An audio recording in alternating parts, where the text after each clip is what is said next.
Igualatorio Cantabria, más cerca que nunca. Esentia, nueva póliza de atención esencial, desde 22 euros sin copagos. 942-229-600.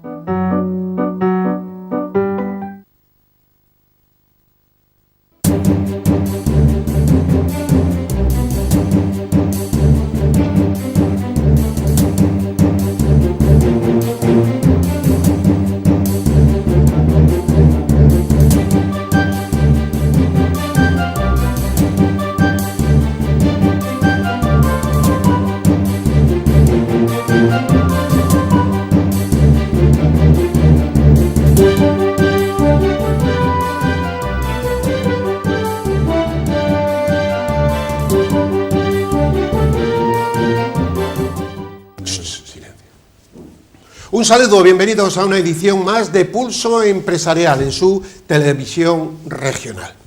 Desde el máximo respeto y cariño a las víctimas por COVID-19 y a sus familiares y a todos aquellos que han dado sus vidas, sanitarios, sobre todo atendiéndoles en los primeros días de la pandemia, debemos de pensar ahora sobre lo que realmente está pasando. Hay que decir que gran parte de los fallecimientos se han producido por un desconocimiento inicial de tratamientos y por fallos graves en las estructuras sanitarias, como ha sucedido en otros países. China nos engañó, como actuó tarde también y mal la Organización Mundial de la Salud. Pero ahora la ciencia tiene mucho más conocimientos y tratamientos según los datos. Las personas sanas en gran parte nada tienen que temer. Por lo tanto, nada justifica los encierros, los toques de queda, las faltas de libertades que están generando un problema mucho mayor. Es la hora de la protección a los colectivos más vulnerables y de la medicina preventiva que casi no se habla. Tucker Carlson, uno de los periodistas más famosos de la televisión norteamericana, ha trabajado en CNN y ahora tiene un programa de éxito en la Fox, ha dicho algo muy importante. Las cuarentenas por COVID-19 forman parte del plan de las élites globalistas para iniciar un reseteo de la sociedad con menos libertades civiles. Durante su programa del pasado 16 de noviembre, dijo que los líderes políticos están presionando para controlar los detalles más íntimos de nuestras vidas. Busquen, por favor, otras opiniones. Las hay de premios Nobel, de muchos otros científicos. Busquen la verdad desde la prudencia. Cuídense también, vigilen la vitamina D, mantengan la distancia, pero por supuesto también su libertad, sobre todo su libertad de pensamiento. Tengamos cuidado, pero valoremos la libertad, que es un bien que Dios nos ha dado y que parece que algunos nos quieren quitar para hacernos como máquinas. Voy a dar algunas páginas que pueden entrar: el premio Nobel, la Universidad de Stanford, Michael Levitt, ustedes pueden buscar en Google, en Twitter, Michael Levitt, terminado en 2 T's, premio Nobel, la gran viróloga Dolores Canjil. Van a leer ustedes cosas de equipos que realmente les van a sorprender, van a conocer una realidad distinta, un relato totalmente diferente. No digo que tengan razón, pero ustedes busquen la verdad. Y ya sin más tiempo, vamos a hacer eso, buscar la verdad en este programa con absoluta libertad y respeto. Y saludamos con todo el cariño del mundo a don Carlos Pajares. Un saludo, don Carlos. Un saludo, muy buenas. Totalmente recuperado. Recuperadísimo. Don Aurelio Sastre, un saludo. Un saludo y muy buenas tardes. Vamos a comenzar hablando de los presupuestos. Yo no sé, tampoco les quiero influenciar, pero lo tengo que decir. El fraude de los presupuestos, los fake news de los presupuestos, unos presupuestos en los que ya la Unión Europea dice que no se van a cumplir los ingresos, pero no hace falta que lo diga la Unión Europea. Son unos presupuestos en los que se pone en el capítulo de ingresos lo que se quiere luego gastar y así se cuadran las cuentas. España está gastando, queridos televidentes, para que ustedes se dan cuenta, ahora mismo 110 euros por cada 100 ingresados. Ustedes, siguiendo así, ¿a dónde vamos a ir con esta teoría? Esto también tiene una consecuencia en los presupuestos de Cantabria, que yo creo que son también otro brindis al sol, porque están muy enlazados con los presupuestos de España.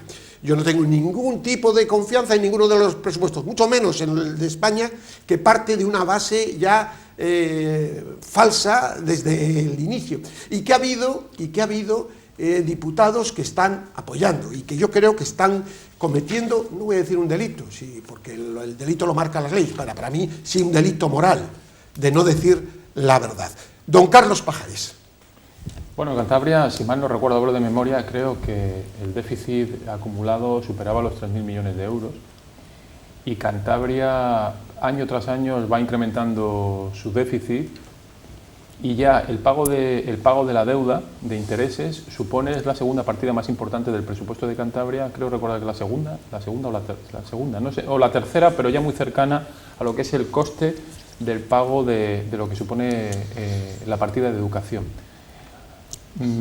Bueno, los presupuestos de Cantabria, igual que los nacionales, son presupuestos, como usted bien dice, totalmente fake, son falsos. Ya tradicionalmente lo son, estos todavía mucho más.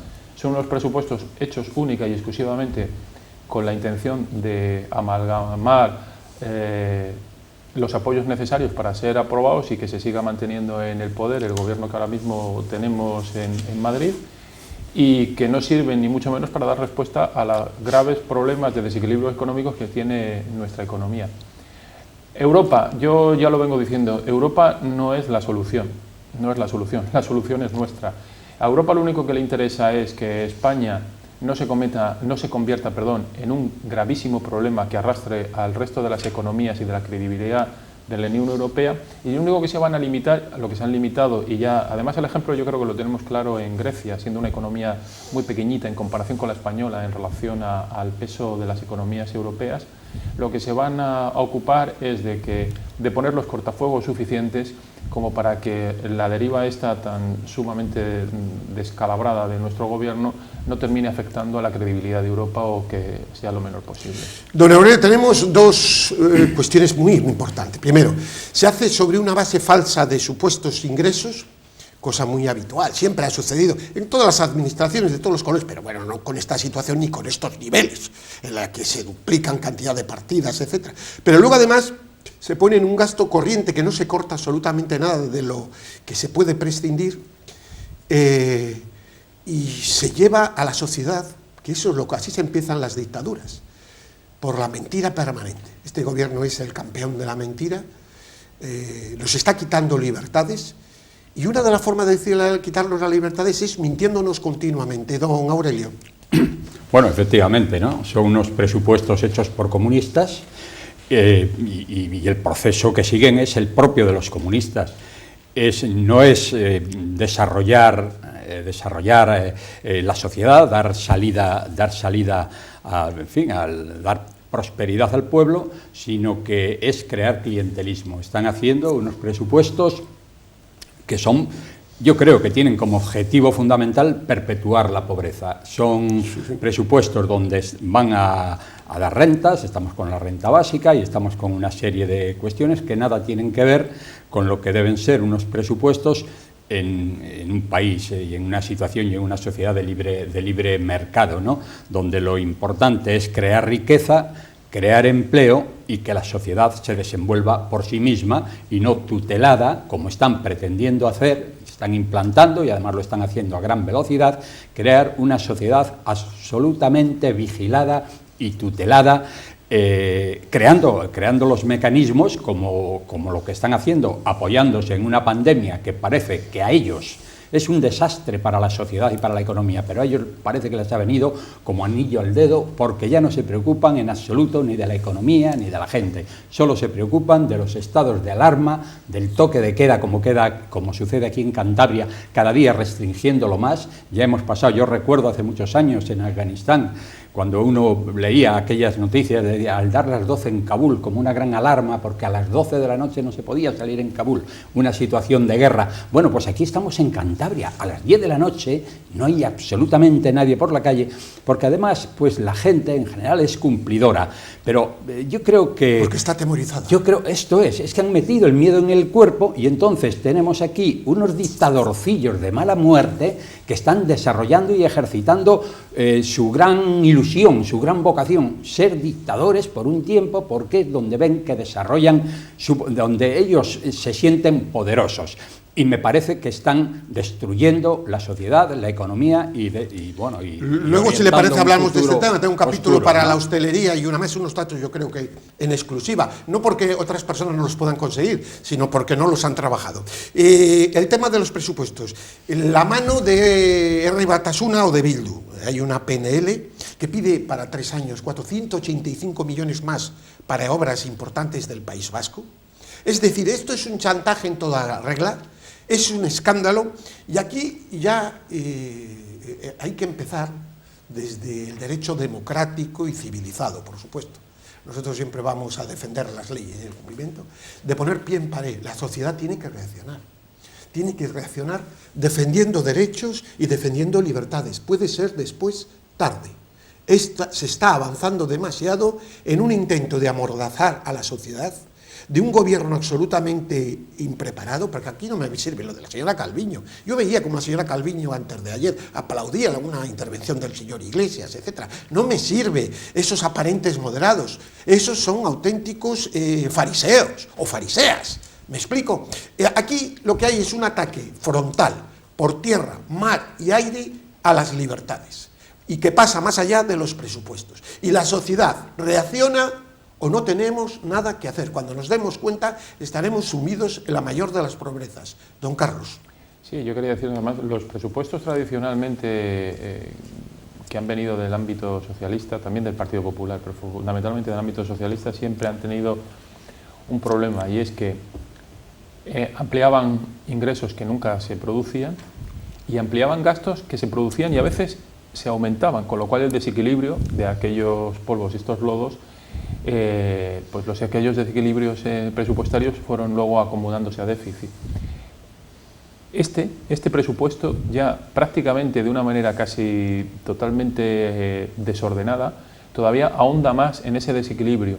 ¿Qué quiere decir? Que el déficit vamos a terminar con un déficit del 118-119% del Producto Interior Bruto. Ahora mismo, tenemos el 114 con un récord de deuda pública, 1,3 billones, perdone, don Carlos. Pues habla la IREF de posiblemente acabar, y el propio Banco de España, en un 118-119%, y como dicen algunos... Si con cada 100 euros solo 110, y imagínese usted en su casa que gastan, por cada 100 euros gastan 110 que tienen ingresos.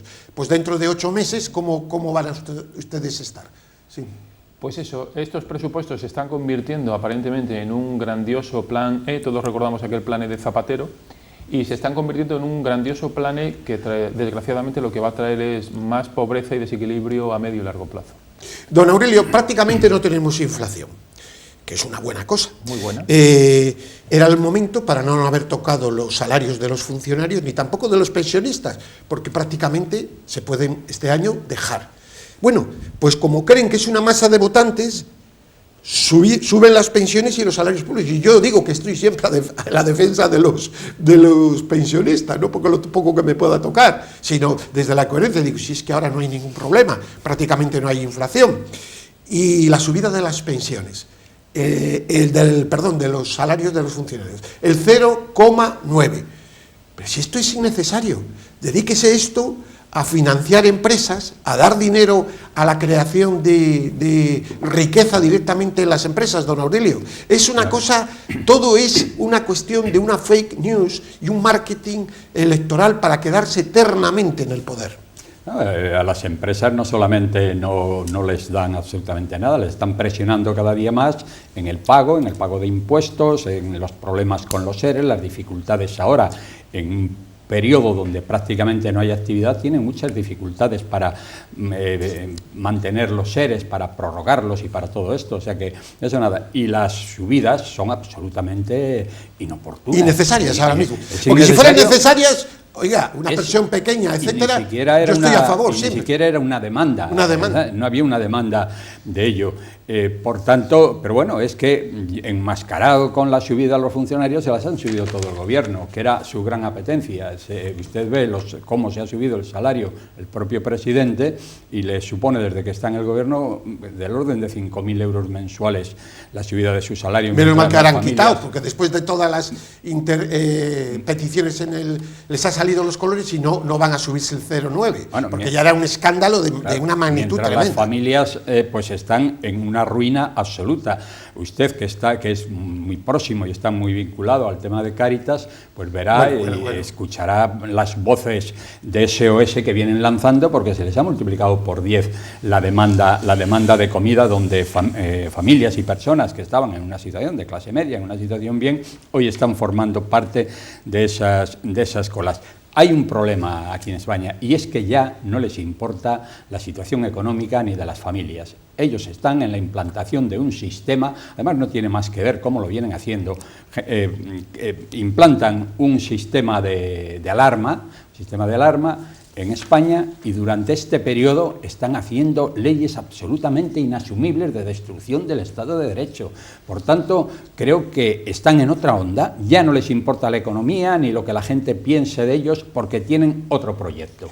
Pues necesitaríamos más tiempo, pero el próximo vamos a hablar también de los de Cantabria, que están enlazados, como ha apuntado muy bien don Carlos. Pero yo quisiera hablar del problema de hostelería y de unos datos que yo les voy a preguntar después que los dé. He buscado los datos de fallecimientos que llevamos en Cantabria en el presente año 2020. Hasta el día 2 de noviembre, que he podido conseguir los datos, el número total de fallecidos en Cantabria asciende a 5.448 personas.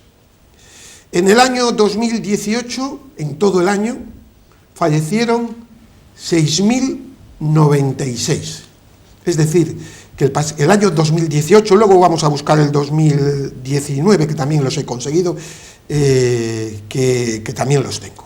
Bueno, pero vamos a coger como tipo el 2018. La media de fallecimientos en Cantabria es de 16,70 bueno, 700 y pico.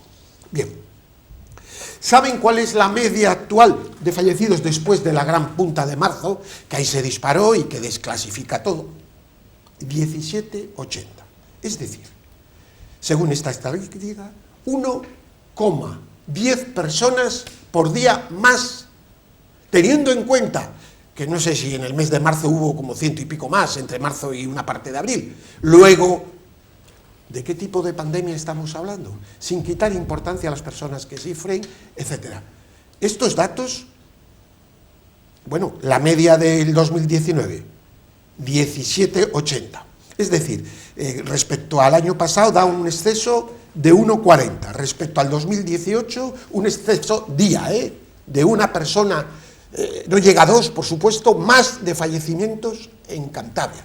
Yo este dato lo he querido contrastar con una funeraria en la que, sin entrar en datos por supuesto, me decía, no, la sensación que tenemos es que es un año absolutamente normal, palabras textuales, les doy mi palabra de honor, y que personas que ponían antes por gripe ahora ponen COVID. Estoy contando lo que me han contado, ni quito ni pongo rey, como se dice en el refrán. Les hago estas declaraciones para que ustedes mediten. Yo lo que quiero es que tengan otras opiniones distintas de las que les dan a diario otros medios de comunicación. Estos son unos datos reales. Si tenemos en cuenta, vamos a ver la curva de marzo, y ya con datos más avanzados al día 2, que creo que Cristina muy bien había preparado, ahí se ve cómo después de marzo las líneas casi se entrecruzan. Avanza un poco en los últimos meses, hasta 2, un poquitín más arriba, lo vemos, y vemos las líneas de los fallecimientos. Si quitamos ese pico, que fue por falta de conocimiento de la enfermedad, por falta de precaución, por el engaño de China, por 1000 razones, ¿qué sería de esta pandemia? Bueno, hecha esta reflexión, yo les pido a usted, don Aurelio, su reflexión, y a don Carlos también. Si les sorprenden estos datos. Vamos, sorprende. A mí no me sorprenden demasiado, porque sé que están siendo inflados y que se están creando inflados, es que se está metiendo COVID positivos, PCRs, sí, no sé qué. Inflado quiero decir relativo al COVID. La gente se tiene que morir de algo. Hoy hay una sociedad, hay gente muy mayor que están en un estado de salud que se está manteniendo en equilibrio a base de tratamientos ya muy sofisticados, tomando 10, 12, 14 pastillas, y en el momento que existe cualquier incidencia, puede ser una gripe, y sobre todo enfermedades víricas. Puede ser una gripe, puede ser el COVID, pues esos tratamientos y esas personas se desestabilizan. Por tanto, teniendo en cuenta el aumento de la edad de la población. Pues claro, porque si usted ve la edad de los fallecimientos, generalmente son personas de una edad muy avanzada, ¿no? Entonces, yo creo que efectivamente el crecimiento que está habiendo es lo que se corresponde con lo que es el crecimiento vegetativo, el crecimiento normal de año tras año. Los fallecimientos pues aumentan ligeramente, ¿no? Entonces, esta cifra que usted me da, pues yo creo que refleja claramente que no ha habido una incidencia de muertes. No, pero lo que no ha habido es para la sobreactuación que hay. Eso lo tengo claro. Particularmente por COVID. Hay una sobreactuación enorme, pero es curioso, la gente tiene miedo, está prácticamente aterrorizada, pero esto no se corresponde con la satisfacción que ustedes ven los políticos cada vez que salen a hacer declaraciones. Claro, están encantados de haberse conocido con esta situación. Queremos que dejar claro que las personas mayores y las personas... Y todos tenemos que protegernos y tener cuidado. Por supuesto, yo tengo muchísimo cuidado. No estoy obvio. Bueno, o sea, una cosa no quita la otra. Lo que digo es que hay una sobreactuación. Esto lo ve un ciego. Esto lo ve un ciego. Y que se están matando pájaros a cañonazos, también. Otra cosa es dónde está el término medio, que yo tampoco le tengo. ¿Qué le parecen estos datos, don Carlos? Primero, la valoración de los datos en sí. Si le sorprende. No me sorprende. Como usted bien decía al principio, yo creo que cuando llegó marzo nos pilló descolocados, y nos pilló con algo que sigue sucediendo, y es con la falta por parte de los que tienen la responsabilidad de gestionar, la falta de claridad y de tomas de decisiones adecuadas, que fue posiblemente una de las muchas causas que también hicieron incrementar la tasa de fallecimientos. Yo ya no me voy ni a hacer caso ni a unos ni a otros, solo voy a hacer caso a las declaraciones. Estamos aquí con la lógica, pero es que aquí estamos con datos y lógica, buscando la verdad. Me voy a circunscribir única y exclusivamente a lo que las administraciones han venido diciendo y que tienen en principio cierta lógica. Aquí siempre se ha dicho y se sigue diciendo que obviamente es una enfermedad contagiosa, pero, y estos son datos que da la propia administración y los propios responsables de la administración sanitaria, que no es una enfermedad muy mortífera. No, es mortífera. 0,5 creo que es. No es sí es muy contagiosa. Y en algunos casos que tienen patologías. Eso es. Porque aquí hay una cosa, perdone don Carlos, que no se está hablando, que es la prevención. Nadie habla de prevención. No, Tomen vitamina D, cuídense, que esa es la clave. En vez de hacer campañas en eso, no. Es a donde iba a ir. No es una enfermedad muy mortífera, mucho más mortífera, no mortífera total, pero sí con unos índices de mortalidad mucho más altos en aquellas poblaciones de riesgo que todos conocen. Y también es cierto que hay poblaciones que en principio se supone que no son de riesgo, que son las mínimas, que a veces pues, se producen desenlaces fatales porque posiblemente había un riesgo que se desconoce. También se produce con la gripe, se ha producido. Yo recuerdo que hace, no me acuerdo, pero hará unos 7 o 8 años, a nosotros desde el Servicio Cántabro en aquel momento nos pidieron cierta ayuda porque estaba el sistema sanitario colapsado por la gripe común en aquel año, que fue de una mortalidad un tanto especial. Sí, nos estoy haciendo estudios de otros años y sacaremos más información. De hecho, la gripe todos los años en este país produce una tasa de fallecimiento reconocida también muy alta.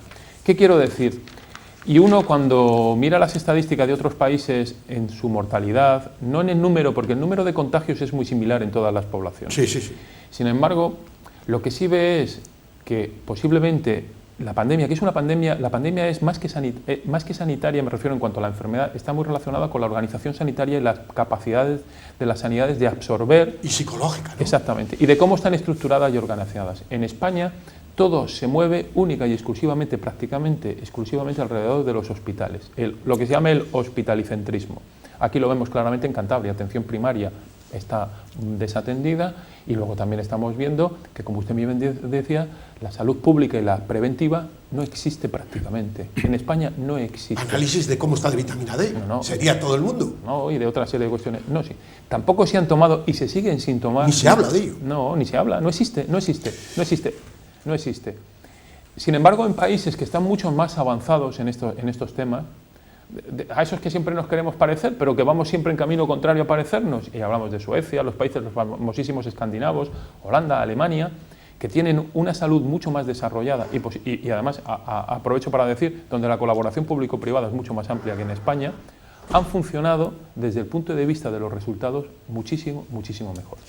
Tengo aquí una sentencia del Tribunal de Apelación de Portugal sobre las pruebas PCR, es una sentencia del 17 de noviembre, muy interesante. Unos señores les confinan porque dan positivo, como usted ha estado, sin síntomas.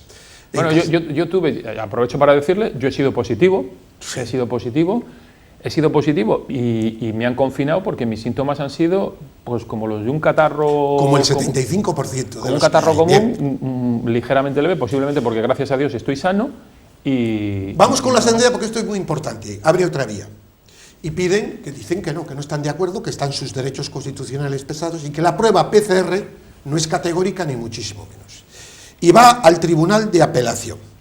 Y el Tribunal de Apelación, basándose en datos médicos que están comentándolos estas páginas y otros, dice lo siguiente. Él concluye: si una persona da positivo de PCR, si se usa un umbral de 35 ciclos o más, como se describe en la mayoría de los laboratorios en Europa y Estados Unidos, la probabilidad de que esta persona esté infectada es del 3%. Y la probabilidad de que el resultado sea falso positivo es del 97%. No lo digo yo, lo dice la sentencia. El tribunal también observa que se desconoce el umbral del ciclo utilizado para las pruebas PCR que se están llevando a cabo actualmente en Portugal.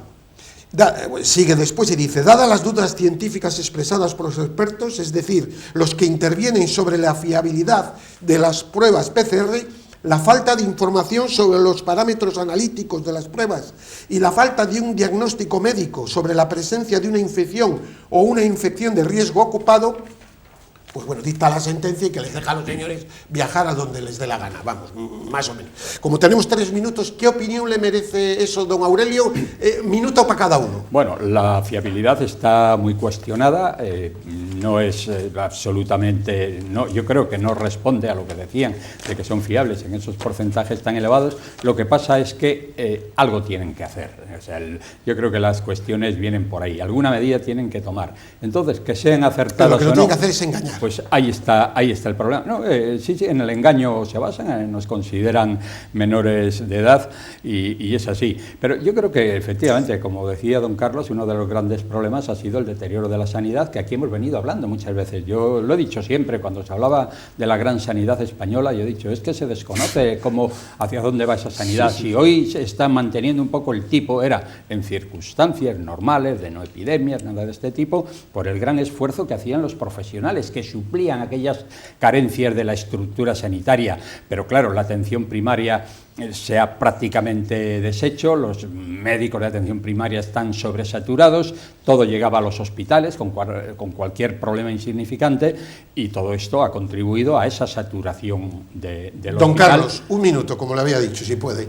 No, simplemente que en un minuto todo sigue abierto, yo claridad no veo ninguna y lo único que veo como claro es que esto sigue mal organizado y no lo veo con ánimo de que se organice de una manera un poco más acertada. Y yo... por cierto, una cosa, y que me da muchísima pena ver los centros comerciales, los comercios y la hostelería prácticamente vacíos. Yo, desde el uso de mi libertad constitucional y de mi responsabilidad, digo, tengan ustedes mucho cuidado, cuídense.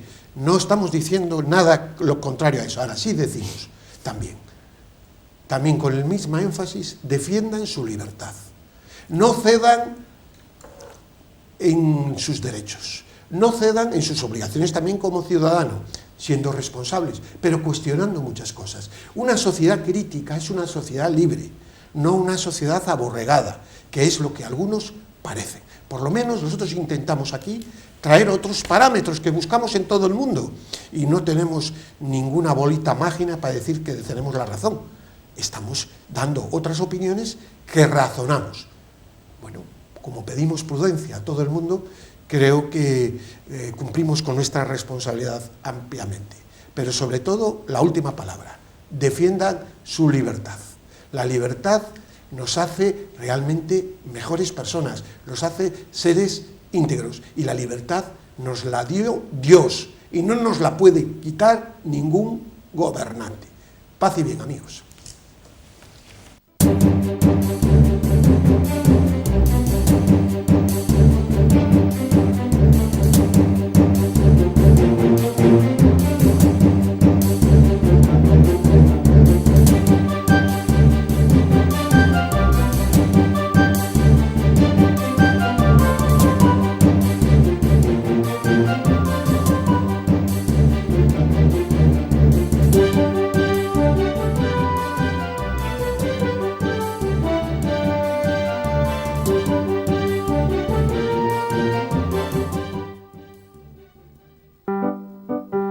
Igualatorio Cantabria, más cerca que nunca. Esentia, nueva póliza de atención esencial, desde 22 euros sin copagos. 942 229 600.